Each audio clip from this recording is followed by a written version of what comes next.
Welcome to the second episode of To Clean the House, You Must First See the Dirt. Today we're going to focus on what I call the definition game. Look, traveling the straight and narrow road is tough, and my goal is to help you navigate the road ahead. I'm definitely not here to be your yes man. My goal is to keep pointing you back to the Bible so that you can enjoy the blessings of Christianity as they were originally designed by Christ. I'm afraid that there are too many ministers out there who have tried to broaden the narrow road and make it easier for people. I'm going to trust that they meant well, but God created the straight and narrow road exactly the way He wanted it. It will achieve exactly what He wants it to achieve. And a Christian's responsibility is to respect God's design, not to try to remodel it to our own liking, but simply to pursue the course God set in front of us. So one of the ways people redesign the straight and narrow road is what I call the definition game. And the strategy here is to redefine a sin so that it doesn't sound like it's a sin. And that little game keeps a lot of folks from seeing a whole lot of dirt that's hiding inside their heart that they need to clean out. Let me give you a couple of humorous little examples of how this game works. When I was growing up, we were told not to repeat gossip.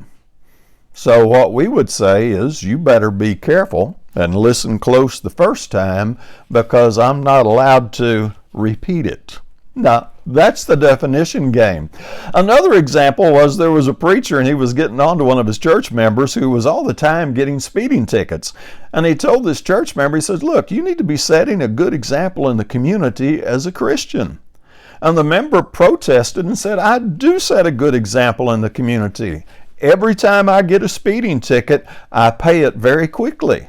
That's another example of the definition game. So what we're going to do is we're going to follow Jesus with all our heart.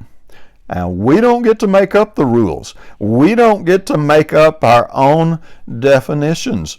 As followers of Jesus, what we do is we submit to His leadership, His teaching, and His authority.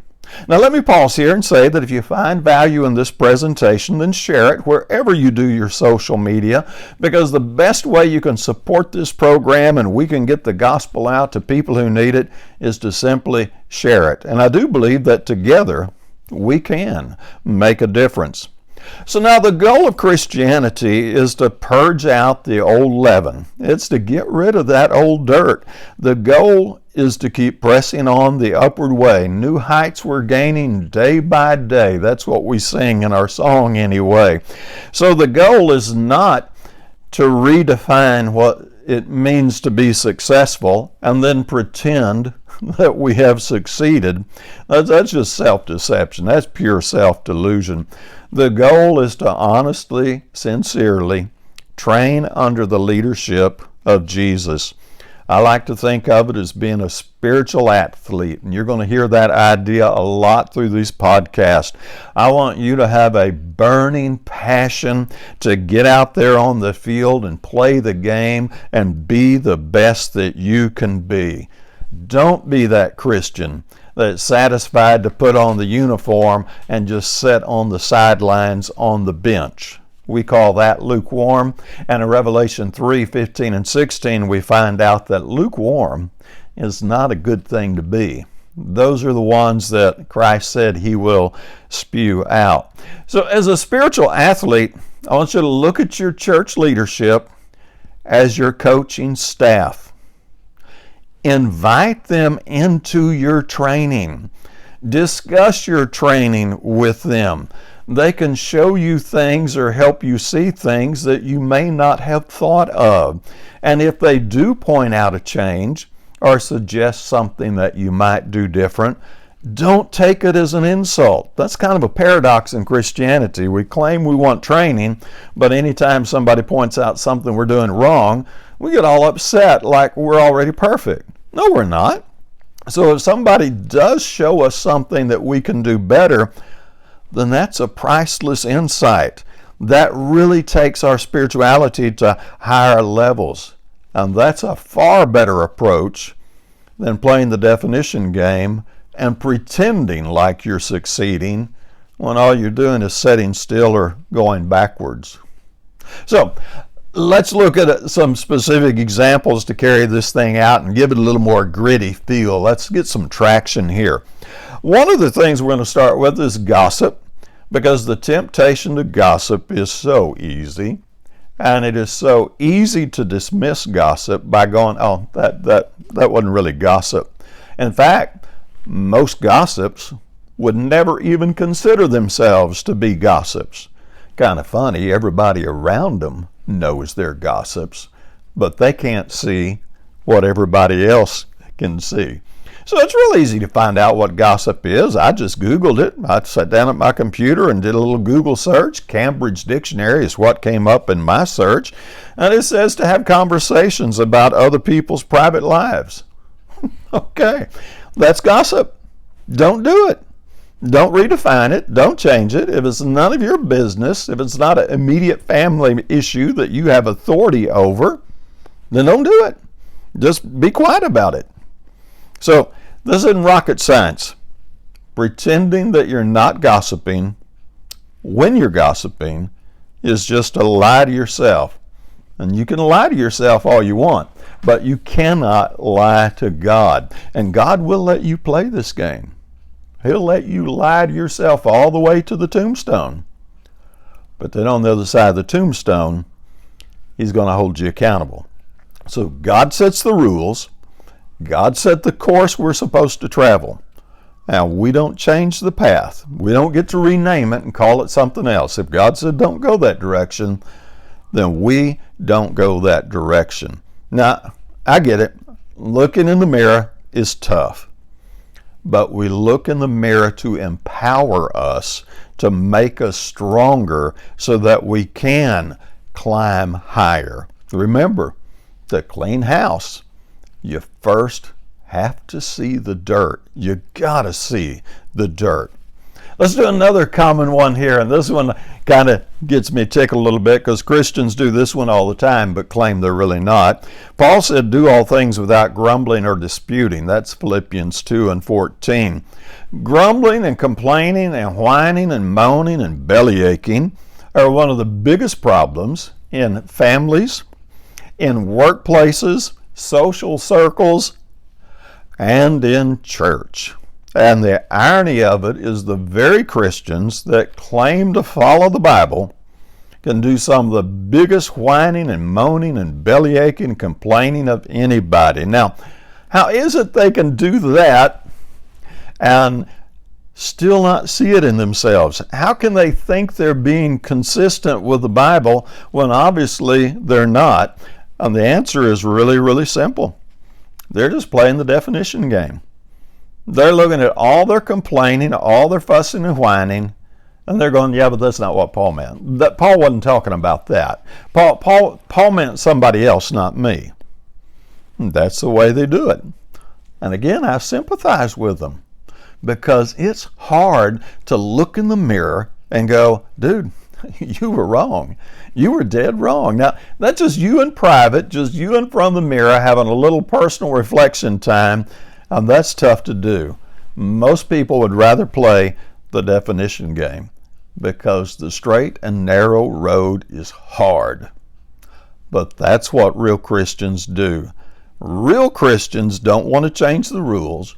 Real Christians don't want to pretend like they're succeeding. Real Christians really want to train and become the best they can be. And if that means purging out the old stuff, then that's exactly what they wanted to do. So let's use this example. Let's say you wanted to go to the gym, you wanted to exercise, and you wanted to build muscle, and you got to the gym, and all you found was foam weights, donuts, and coffee. You'd be disappointed because that's not really a gym. That could call itself a gym, but that would be a fake gym. You don't want to be a fake Christian. You can use Christianese and you can say all the right words, but if you're really not doing it, if it's all just fluff and stuff, then who are you fooling? Now, I know we're not fooling God if we do that. And really, in the secret place of your heart, you're really not fooling yourself, are you? Now, another area we do it is about seeking first the kingdom of God and His righteousness, which is what Christ taught in Matthew 6:33. And we go, well, what does it mean to seek first the kingdom of God and His righteousness? Like it's a really hard question, right? It's really easy. It means your number one priority is to seek God. It's not your number two, number three, number four. It means it's your number one.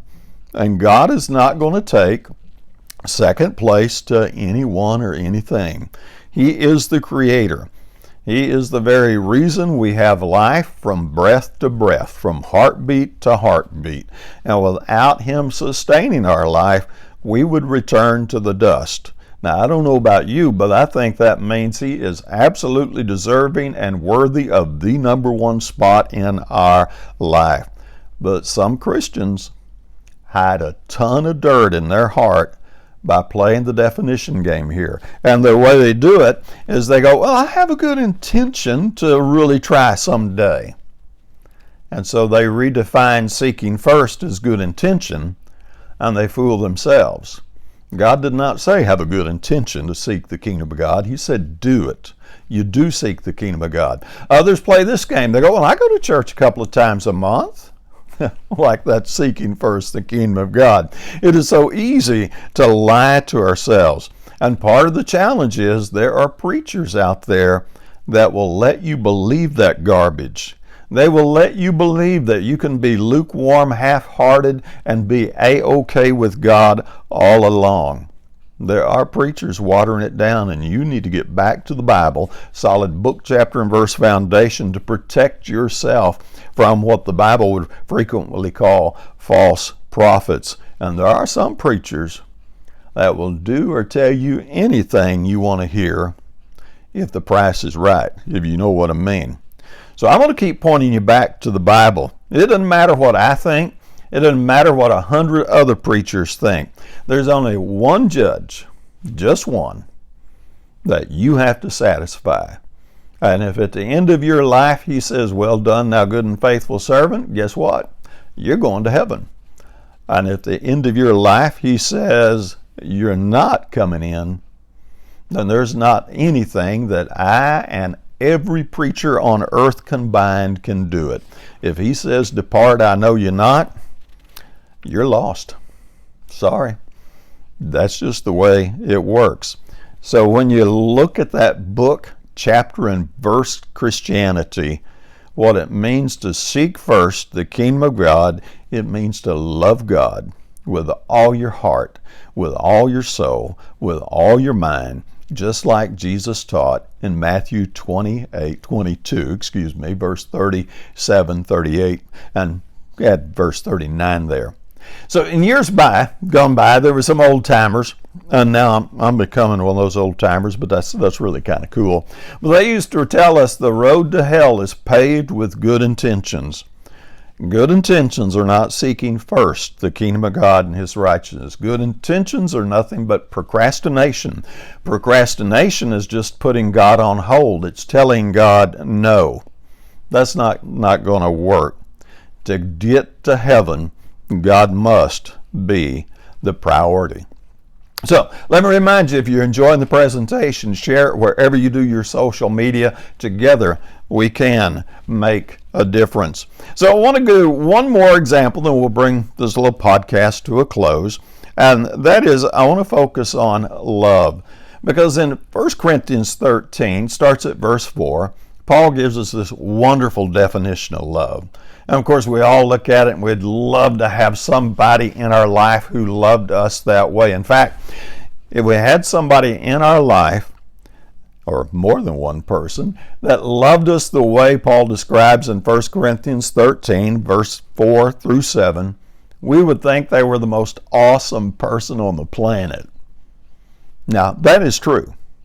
So my question is, then why don't we go around loving people the way Paul described there in 1 Corinthians 13:4, and let them think we're the most awesome person on the planet? That's a pretty clever idea, but we won't do that because we're into playing the definition game too much. So let's take just the first two parts of Paul's definition. Love is patient and love is kind. And unfortunately, too many people today see love as just a way to use people, a way to manipulate people. A lot of people's idea of love has nothing to do with patience and kindness and a lack of arrogance and all those wonderful things. It's really just, you got to pay me back now. You scratch my back, I'll scratch yours. And it gets a little cloudy in some places because in good relationships there is a give and take. But the love does not hinge on the give and take. We love whether or not we are receiving anything back. And if you can't love somebody unless they can give you something back, then you're not up to that level of biblical love yet. You still got some things you got to get out of your heart, some dirt to purge out. So the goal here is to learn to love like Jesus loved. And that sounds all nice and preachy, doesn't it? But here's what it means. Jesus loved the unlovable. Jesus loved people who would never, ever love him back. That's our target. That's our aim. We want to learn to love the unlovable, and we want to learn to honestly love people who will never love us back. That's how Jesus loved. And if we're going to love like Jesus loved, then we've got to love the people that Jesus loved. And that can be a challenge. Believe me, on experience, I get that. Of course, now we're going to stumble and bumble a lot as we move toward that goal, and that's okay. James 3:2 said we stumble in many things. It's not the stumble that's the problem. It's when we get depressed, disappointed, or pouty and quit. That's the problem. The issue here is not, are you going to make mistakes? Duh. Of course we make mistakes. Will we get back up and keep pressing on? And that ability, that get back up ability, is what distinguishes a lot of pretend Christians, shallow, mediocre Christians, from those who really get some depth and some root and can really travel the upward way. I mean, they really get on fire for God. So when you recognize you fell and you stumbled, celebrate. Sounds kind of odd to say it that way, doesn't it? But when you stumble, you found a weakness. And the only way to get stronger and stronger is to identify a weakness and then buoy it up. That's the process. So when you stumble, instead of beating yourself up, you go, okay, I found an area to focus in on. Don't hate yourself. Think of life as one big spiritual training camp. And every time you do something that goofs up, hey, that's just part of the training. Because to clean house, you must first see the dirt. So keep at it. Keep working at it and cultivating all of this great spirituality and getting rid of the baggage that's holding you back. It just takes time. And that's okay, because training takes time. Hey, thanks for spending a few minutes with me in this little presentation. If you did find value in it, be sure just to share it. Share it wherever you do your social media. Like I say, that is really the best way you can support this program, and we can sow the seed of the kingdom wherever we have our opportunity. And I really do believe that together we can make a difference. So one more time, remember, to clean house, you must first see the dirt. I hope you have a great day.